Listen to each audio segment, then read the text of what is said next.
আসসালামু আলাইকুম, স্বাগতম সবাইকে ইরফানস লাইফ মিক্স ইউটিউব চ্যানেলে। আজ 23শে জুলাই 2025 সোমবার।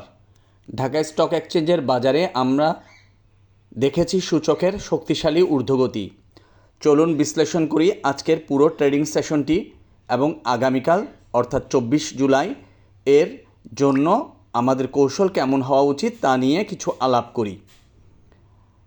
বাজারের সারাংশ 23শে জুলাই 2025 সূচক। আজ DSEX সূচক বেড়েছে 93.38 পয়েন্ট। দিন শেষে অবস্থান করেছে 5363.95 পয়েন্টে। এই ঊর্ধ্বগতি নিঃসন্দেহে বাজারে বিনিয়োগকারীদের আস্থা এবং ক্রমবর্ধমান আগ্রহকে তুলে ধরেছে। লেনদেন। আজকের মোট লেনদেন হয়েছে 986.54 কোটি টাকা, যা আমাদের আগের দিনের বিশ্লেষণে প্রেডিক্ট করা 900 কোটি থেকে 1000 কোটি টাকার মধ্যকার টার্গেটের মধ্যেই পড়েছে। এক কথায় বলা যায় আজকের নগদ প্রবাহ ছিল যেন একটা মিসাইল, যা সব বাধা পেরিয়ে ইন্ডেক্সকে নিয়ে গেছে তার নিজস্ব গতিতে। বিস্তারিত বিশ্লেষণ আগের ভিডিওর ডেসক্রিপশন বক্সে রয়েছে, দেখে নিতে ভুলবেন না। Price movement. দাম বেড়েছে 216টি কোম্পানির, দাম কমেছে 99টি কোম্পানির, অপরিবর্তিত 78টি কোম্পানি। এই বাজার গতিপথ আমাদের একটি শক্ত ভিত্তির ইঙ্গিত দিচ্ছে, তবে সামনে কী আছে সেটা জানতে হলে থাকতে হবে সজাগ, আর অবশ্যই যুক্ত থাকতে হবে ইরফানস লাইফ মিক্স চ্যানেলের সাথেই।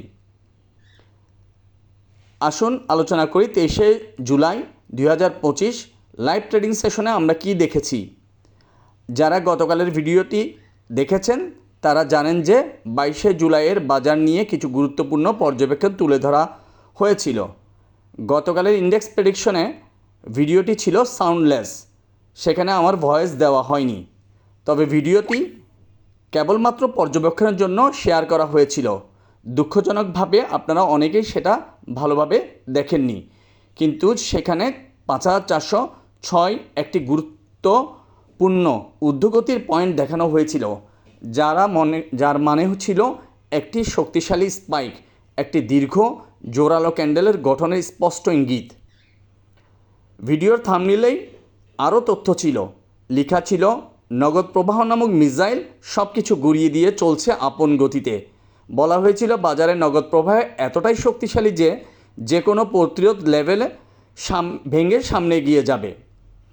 আরও কয়েকদিন আগে সম্ভবত 20শে জুলাইয়ের ভিডিওতে আমি উল্লেখ করেছিলাম MNC মাল্টিন্যাশনাল কোম্পানি স্টক দিয়ে ইন্ডেক্স ইঞ্জিনিয়ারিং হবে, আর বাস্তবে আজ আমরা সেই চিত্রই দেখতে পাচ্ছি। হু হু করে ইন্ডেক্স বাড়ছে, আলহামদুলিল্লাহ।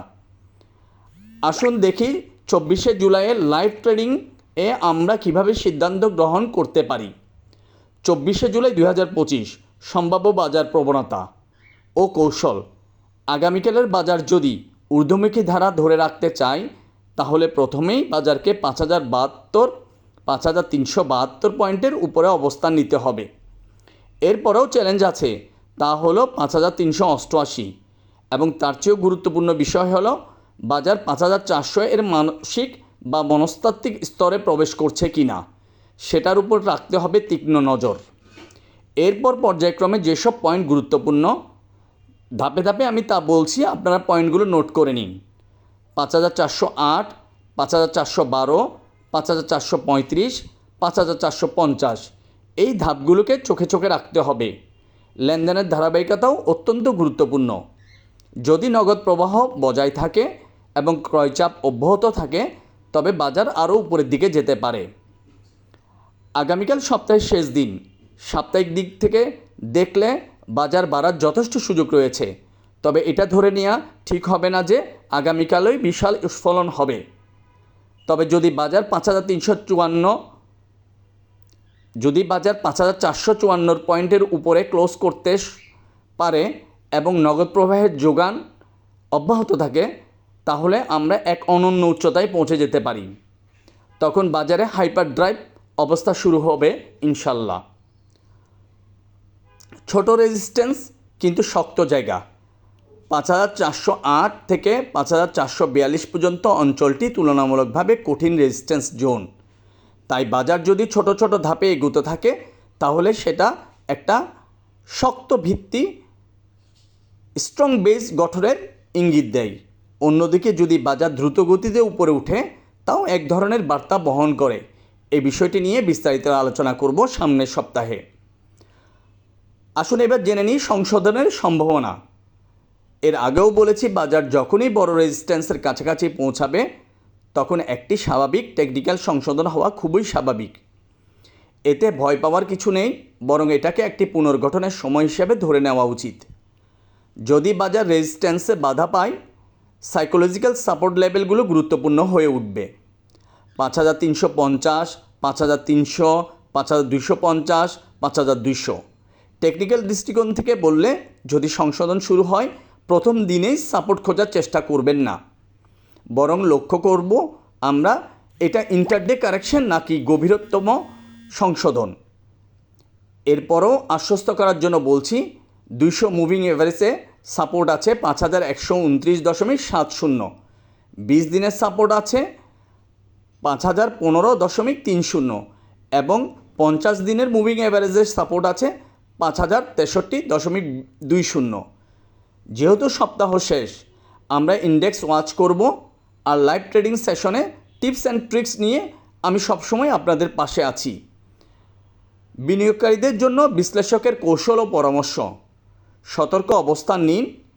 গুজবের পেছনে ছুটে বিনিয়োগ নয়, বাজারে টিকে থাকার জন্য প্রয়োজন তথ্যভিত্তিক সিদ্ধান্ত।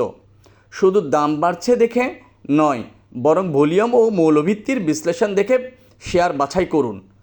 বাজার যখন হালকা পতনের মধ্যে থাকে তখনই ভালো মৌলভিত্তি শেয়ার কেনা সেরা সময় হতে পারে। আবেগ দিয়ে নয়, বরং ডেটা এবং বিশ্লেষণ দিয়ে সিদ্ধান্ত নিন। মনে রাখবেন, বাজার চলবে তার নিজস্ব গতিতে, আর আমরা চলব তথ্য ও কৌশল নিয়ে। সবশেষে বলতে চাই, এই বিশ্লেষণটি শুধুমাত্র তথ্যভিত্তিক শিক্ষা ও জানার জন্য। এটি কোনো সরাসরি বিনিয়োগ পরামর্শ নয়। নিজের পর্যাপ্ত রিসার্চ করুন আর প্রয়োজনে একজন পেশাদার ফাইন্যান্সিয়াল অ্যাডভাইজারের সহায়তা নিন। কমেন্টে লিখে জানান কোন স্টকের বিশ্লেষণ আপনি চান। আমি প্রতি সপ্তাহে আপনাদের চাওয়া অনুযায়ী বিশ্লেষণ করার চেষ্টা করব ইনশাল্লাহ। ভিডিওটি যদি ভালো লাগে লাইক দিন, কমেন্ট করুন, আপনার মতামত জানাতে ভুলবেন না। কমেন্টে আপনার মতামত জানাতে ভুলবেন না, বন্ধুদের সাথে শেয়ার করতে ভুলবেন না। ইন্ডেক্স হাইপার ড্রাইভ শুরু হয়ে গেছে, আপনি প্রস্তুত তো? আমরা আবার দেখা করব আগামী সপ্তাহের রবিবার লাইভ ট্রেডিং বিশ্লেষণে। আল্লাহ হাফেজ। Stay smart, stay invested.